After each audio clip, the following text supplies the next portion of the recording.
তো অসম্ভব একটা চ্যালেঞ্জ সিরিজ আমাদের জন্য, কারণ আমরা র্যাঙ্কিংয়ে কিন্তু অনেক পিছিয়ে পড়েছি এবং এই ফরম্যাটে গত এক বছর ধরে কিন্তু স্বাভাবিক ম্যাচও হয়নি।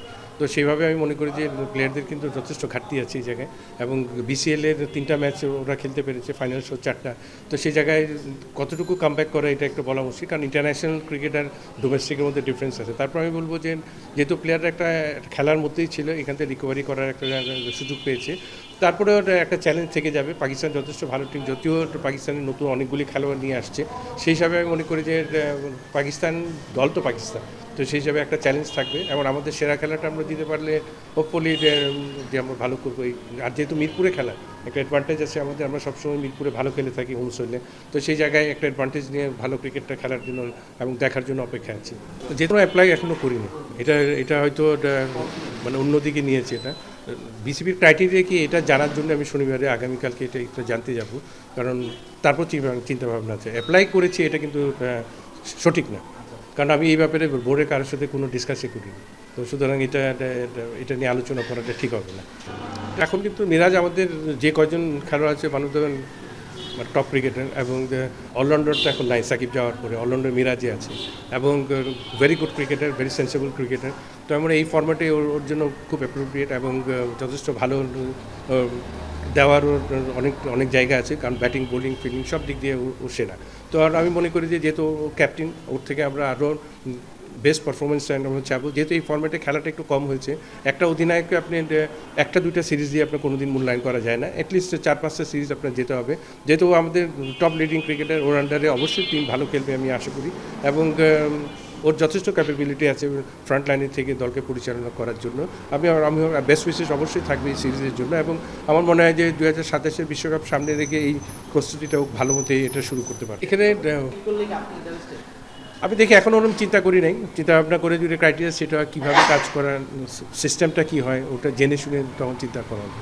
আপনার কিছু কিছু খেলোয়াড় আছে দেখেন, অনেক সময় বাইরের প্রেশার নিতে পারে না, অনেক সময় বাইরের প্রেশারের জন্য নিজের পারফরমেন্সের ঘাটতিতে চলে যায়। তো আমার মনে হয় আফিফের ক্ষেত্রে এই সমস্যাটাই হয়েছিল। তো আমি মনে করি যে যেহেতু ওর যথেষ্ট এক্সপিরিয়েন্স হয়ে গেছে, যখন শুরু করেছিল অনেক বছর পার করে ফেলেছে, এখন যথেষ্ট এক্সপিরিয়েন্স ক্রিকেটার। তো আমার মনে হয় যে এখন যেহেতু সুযোগ এসছে, এই সুযোগে যথাযথ কাজে লাগাবে, এটা আমার বিশ্বাস। এটা অবশ্যই ওর একটা প্লেয়ারকে প্রথমে নোটেট করা হয় যে ওকে এই ফর্ম্যাটে আমাদের দেখতে হবে, সেখানে ও স্ট্যাবলিশ হওয়ার পরে কিন্তু যখন নিজেকে পুরোপুরি মেলে ধরে, তখন অন্য ফর্ম্যাটের জন্য কিন্তু তৈরি হয়ে যায়। খালেদ যথেষ্ট ভালো বোলার, ভেরি হার্ড ওয়ার্কার। তো আমি মনে করি যে সামনে আরও দিন বাংলাদেশকে দেওয়ার ওর অনেক কিছু আছে। আপনি দেখেন কিছু প্লেয়ার শুরুতে আসলে যে পারফর্ম করবে এটা কোনো কথা না। আমরা শুরুতে অনেকগুলি খেলোয়াড়কে কিন্তু দেখেছি, অনেকগুলি প্লেয়ার কিন্তু আনস্ট্যাবলিশ, কিছু প্লেয়ার দেরিতে এস্টাবলিশ হয়েছে, কিন্তু ট্যালেন্ট কিন্তু আইডেন্টিফাই তখন হয়েছে, কে কতটুকু ট্যালেন্ট ক্রিকেটার তখন কিন্তু আইডেন্টিফাই করা হয়েছে। তো সুতরাং সব প্লেয়ার একই ধরনের পারফর্ম করবে, 11 জন খেলোয়াড় কিন্তু একই পারফর্ম করে না, আপনাকে এক এক দিন এক একজন কিন্তু করে যায়, কিন্তু আইডেন্টিফাই করা ট্যালেন্টকে, এটা হচ্ছে সবচেয়ে বড় ইম্পর্টেন্ট। তো পাকিস্তানের অনেকগুলি নতুন প্লেয়ার আসছে, সেই জায়গায় আমাদের চাপটা কিন্তু বেশি।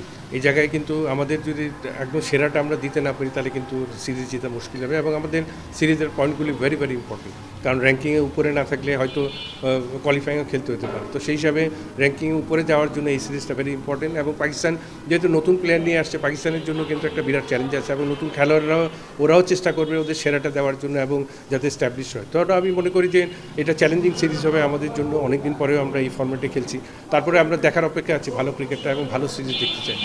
আপনি দেখেন কিছু কিছু জায়গায় সিলেকশন প্যানেল হয়তো চিন্তা করে রাখে, টিম ম্যানেজমেন্টের রিকোয়ারমেন্ট থাকে, একটা দুইটা খেলোয়াড়কে কিন্তু ওইভাবে চিন্তা করে কিন্তু ইনক্লুশনটা করে। তো সেইভাবে জাকির আলী অনেক হয়তো ওইভাবে চিন্তা করেছে এরা। তো আমার মনে হয় যে ওভারঅল যেটা বলবো যে এটা অভিজ্ঞতাকে এটা মূল্যায়ন করেছে, ও সেভাবে পাকিস্তান সিরিজে সেভাবে দল গঠন করে এরা আগাচ্ছে। অবশ্যই, কারণ একটা সিরিজে অনেক দিন পরে এই ফর্ম্যাটে খেলছে, এবং ডোমেস্টিকের কিছু প্লেয়ারকে দেখে কিন্তু একটা নতুন কাউকে কিন্তু সুযোগ দেওয়া উচিত ছিল, কারণ আপনি এখন যদি, কারণ গত 5 বছরে যারা খেলছে ওরাই কিন্তু দলে, এখানে কিন্তু কোনো নতুন খেলোয়াড়কে কিন্তু ওইভাবে ইনক্লুড করা হয়নি। তো আমার মনে হয় এই জায়গায় একটা সুযোগ ছিল, কারণ যেহেতু পাকিস্তান দলও অনেক নতুন মুখ নিয়ে এসছে, এখানে একটা দুইটা খেলোয়াড়কে আমাদের দেখার, যেহেতু 2027 বিশ্বকাপ প্রিপারেশন এখান থেকে শুরু হচ্ছে, ওইভাবে চিন্তা করে একটা দুইটা প্লেয়ারকে ইনক্লুশন করে আকবরকে ইনক্লুশন করা যেত। তো সেই হিসাবে আমার মনে হয় যে এটা কোনো অসুবিধা কিছু হতো না। আমাদের এখানে তো প্রতিটা মুহূর্তে কিন্তু একটা প্রেশার কাজ করে সিলেকশন প্যানেলে, হয়তো আমাদের এখানে অনেক সময় এমন কিছু প্রশ্ন করে বসে যেটা সিলেকশন প্যানেলের কাজ না। যেমন বিসিবির পলিসি মেকিং কখনো সিলেকশন প্যানেল করে না, এটা আমাদের সময় এটা জড়ানো হয়েছিল। তো অনেকগুলি কাজ আছে, সিলেকশন প্যানেলের কাজটা হলো প্লেয়ার সিলেক্ট করা, এটার বাইরে আর কোনো কাজ নেই। অথচ কিছু আলোচনা করা হয়েছিল, যেটা নিয়ে খুব বাজেভাবে মন্তব্য করা হয়েছিল, যে মনে হচ্ছিল বিসিবির ফিনান্সিয়াল থেকে শুরু করে আপনার পলিসি মেকিং সবই সিলেকশন প্যানেল করে। তো সুতরাং এটা তো দুঃখজনক, এই ধরনের না জেনে না শুনে আপনার নিউজ করে দিচ্ছে, এই তো দুঃখ। এইভাবে সিলেক্টেডদের প্রেশারে ফেলানো তো ঠিক না। সিলেকশনের কাজ হলো সিলেকশন করা, প্লেয়ার সিলেকশন করা এবং ট্যালেন্ট আইডেন্টিফাই করা। তো সেভাবে ওরা কাজ করে যাবে। তো আমার মনে হয় যে যেহেতু আমাদের দেশে একটা প্রেশার কাজ করে এটা, এবং আমার তো মনে হয় যে গত 1.5-2 বছর তো সিলেক্টররা মিডিয়া ফেস করেইনি। তো ও ধরনের তো কোনো সমালোচনার মধ্যে পড়ে নাই, খুব আরামেই কাজ করে গিয়েছে। তো সুতরাং আগামীতে দেখা যাক যারা সিলেক্টর হবে ওরা কীভাবে কাজ করে দেখার বিষয় আছে। সিলেকশন প্যানেল আমার যেটা মনে হচ্ছে যে এটা চিন্তাভাবনা করেছে, তো এই ফর্ম্যাটটা আমরা 1 বছরে একদম মানে একদম অল্প সংখ্যক ম্যাচ খেলেছি। তো সেই জায়গায় কিন্তু ইনএক্সপিরিয়েন্স একটা সাইড হয়ে গেছে এই ফর্ম্যাটটা।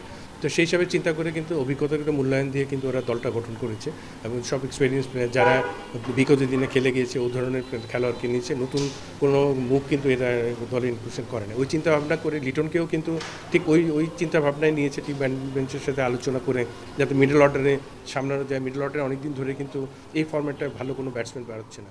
তো সেই হিসাবে চিন্তা করে কিন্তু ওকে ইনক্লুশন করা হয়েছে। আমার মনে হয় লিটনের যথেষ্ট ক্যাপাবিলিটি আছে, যথেষ্ট এক্সপিরিয়েন্স আছে, এবং আমার মনে হয় যে এই সিরিজটা ওকে ভালো করে, যেহেতু বিগত অনেকগুলি ইনিংস ভালো খেলতে পারে নাই, তাতে ওর এক্সপিরিয়েন্সটা কাজে লাগালে এই সিরিজটা প্রিপারেশন T20গুলি তো ভালোই খেলে এসছে।